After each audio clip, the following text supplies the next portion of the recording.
Y llegó el momento de hacer nuestra conexión global de todos los días acá en Hoy es Noticia, y para eso nos acompaña, como siempre, Alicia Contreras, la editora del área internacional de CNN. ¿Lo dije bien? Muy bien, muchas gracias. ¿Cómo estás? Bien, ¿y tú? Muy bien. Vamos a partir con lo que está ocurriendo en Irán, porque hoy era el tan anunciado Día D económico que las autoridades estadounidenses dijeron que iban a hacer con bombos y platillos. Sin embargo, el anuncio no fue tan contundente como se había esperado. Lo que pretende hacer Estados Unidos es asfixiar económicamente a Irán, y es por eso que anunció la operación Paria Económica, que se trata de aplicar sanciones a los países que tengan negocios con Irán y de esta forma poder asfixiar económicamente al régimen persa. Y con esto hay dos conclusiones. Primero, que al parecer Estados Unidos ya confirmó que no ha logrado y no va a poder lograr su objetivo a través primero de la vía militar. Ya vamos a entrar en el 7º mes de guerra y todavía no concluye este conflicto, ni tampoco por la vía diplomática. De hecho, actualmente no hay negociaciones entre Estados Unidos e Irán. Es por eso que, al parecer, la administración de Donald Trump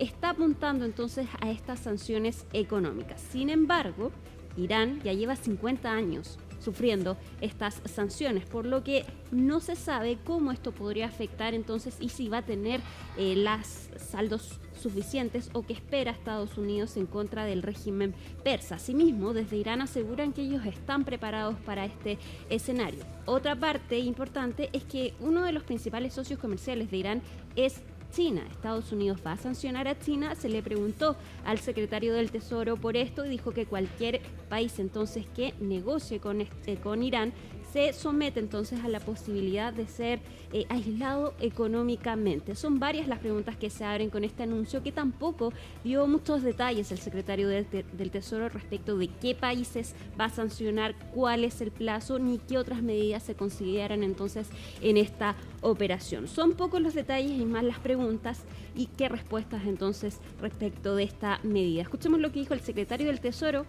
de Estados Unidos y lo que respondió el ministro de Finanzas de Irán.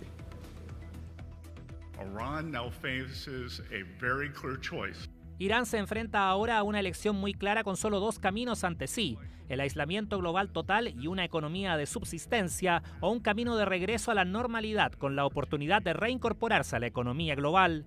Todos los países, todas las entidades deben saber que tienen que estar preparados para enfrentarse a las sanciones de Estados Unidos y nadie está por encima de esto. Vamos a hacer que todos rindan cuentas. Esto es la asfixia económica de este régimen y, como ya dije, nadie debería poner a prueba nuestra determinación. Naturalmente, quieren emprender un terrorismo económico contra nosotros, y nosotros también tenemos nuestras propias herramientas. Sabemos cómo jugar a este juego. Esta vez, no deben pensar que nuestra respuesta será puramente defensiva y que solo nos limitaremos a defendernos. También deben esperar que pasemos a la ofensiva. La era de un mundo unipolar ha terminado.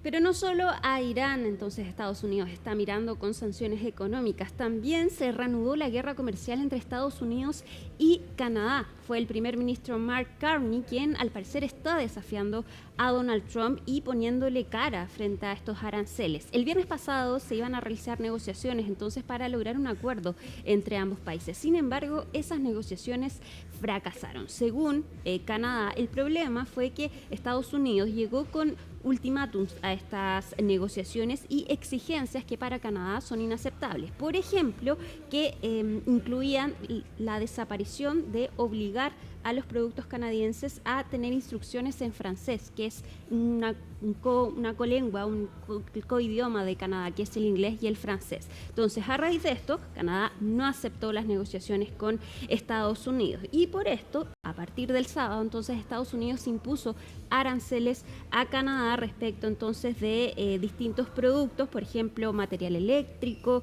equipamiento para jugar hockey, licores y madera. Asimismo, Canadá entonces por su parte dijo que ellos iban a responder a los mismos aranceles, precio por precio, a partir del 8 de septiembre. Y ahí se ve ahora cómo Canadá entonces está plantando cara a Estados Unidos. El único país que había podido pelear a estos aranceles era China, que China fue el único que pudo interponer la misma cantidad de aranceles frente a Estados Unidos. Hoy Donald Trump volvió a la pelea y anunció aranceles del 50% para otros productos canadienses, por ejemplo, componentes de autos, de acero procedentes entonces desde Canadá a partir del 1 de enero de 2027. Mucho se habla de que al imponer aranceles que van a regir a partir del próximo año, se abre entonces la posibilidad de lograr nuevas negociaciones entre Estados Unidos y Canadá. Hay que ver si la población canadiense va a estar detrás entonces de la decisión de Mark Carney de plantar cara a Estados Unidos, porque de todas maneras esto va a generar un alza en los precios para los consumidores. Sin embargo, según las encuestas, al parecer Carney tiene apoyo. También la oposición canadiense se ha mostrado detrás entonces del primer ministro de Canadá, y de hecho incluso el turismo entre Estados Unidos y Canadá ha bajado. Los canadienses no han querido viajar a Estados Unidos a raíz entonces de esta guerra que ya llevan desde hace meses estos dos países. Hoy habló J.D. Vance y se rió de Canadá, lo volvió a tratar como un estado de Estados Unidos. Escuchamos lo que dijo el vicepresidente de los Estados Unidos y lo que dijo hoy el primer ministro de Canadá. We have to remember, Canada is a state. Sorry, Freudian slip. That was actually an accident. Canada is a country that has underinvested in its military, that quite literally would get invaded by a foreign country were it not for the umbrella of protection provided by the United States of America. And so how does Canada actually respond to that? By treating the people of Maine fairly? No. They apply ridiculous tariffs and other non-tariff duties on Maine products coming into Canada, and they don't expect Maine or anybody else to fight back. There is a mutually beneficial deal. Aquí es posible un acuerdo mutuamente beneficioso, pero tiene que ser uno que respete la soberanía de Canadá, que respete nuestra independencia, que utilice nuestras fortalezas complementarias para construir algo mejor, no para destruirlo por un beneficio a corto plazo. Esa es la oferta.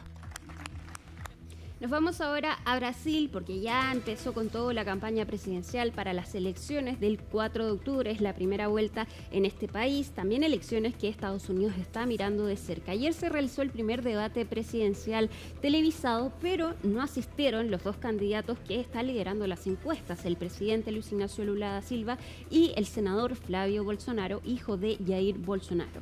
Ambos desistieron entonces de ser parte de este debate. Solo asistieron 3 de los 6 candidatos que fueron invitados. Ambos prefirieron seguir sus campañas de manera paralela. Incluso Luis Ignacio Lula da Silva aceptó dar una entrevista por televisión en otro medio. Pero ya se están conociendo más encuestas respecto entonces de la intención de voto de los brasileños. Y tenemos la imagen de la última encuesta de Nexus, que fue comisionada por BTG Pactual, y esta señala que en primera vuelta va liderando Luis Ignacio Lula da Silva con 41% de los votos, y le sigue Flavio Bolsonaro con un 37% de los votos. Van cabeza a cabeza entonces ambos candidatos, y en una segunda vuelta ya se habla de un empate técnico. Luis Ignacio Lula da Silva obtendría un 46% y Bolsonaro un 45%, pero el margen de error es del 2%, por lo que se habla entonces de un empate técnico. Están entonces ya muy cerca las elecciones del 4 de octubre, hay que ver entonces qué pasa ese día, pero Luis Ignacio Lula da Silva, si bien va liderando las encuestas, le sigue muy de cerca el hijo de Jair Bolsonaro. Vamos a cambiar de tema y nos vamos a Ucrania, donde hoy se celebra el Día de la Independencia, 35 años de independencia de la Unión Soviética, y se celebra en medio entonces de la guerra que continúa entre Rusia y Ucrania, la guerra más larga de los últimos tiempos. Y la Alianza Europea entonces acudió en respaldo de Ucrania. Fueron distintos los líderes que asistieron entonces a Kiev. Incluso fue el nuevo primer ministro de Reino Unido entonces en su primer viaje internacional a apoyar al presidente Volodymyr Zelensky. Ahí la Comisión Europea entonces aprobó una nueva partida de fondos para Ucrania, para esta guerra con Rusia. También desde Reino Unido se comprometieron entonces a enviar más sistemas de defensa antimisiles entonces a Ucrania. Pero era esperada la llegada de la delegación estadounidense, que se ha visto algo complicada con esta guerra entre Rusia y Ucrania, porque ya hemos visto que Donald Trump entonces ha estado conversando con ambos mandatarios, con Volodymyr Zelensky, pero también con Vladimir Putin. Finalmente, la delegación estadounidense no asistió, pero Marco Rubio insiste que ellos están respaldando la soberanía de Ucrania, pero que apoyan una solución negociada entre Rusia y Ucrania. Escuchemos lo que dijo Volodymyr Zelensky en este nuevo aniversario de la independencia de su país. Me alegra que Estados Unidos haya abandonado toda ilusión sobre si Rusia realmente quiere poner fin a esta guerra. Creo que Estados Unidos superará todas sus contradicciones y fobias respecto a Rusia. No pedimos que luchen por nosotros. Denle a Ucrania todo lo que necesita para detener esta guerra.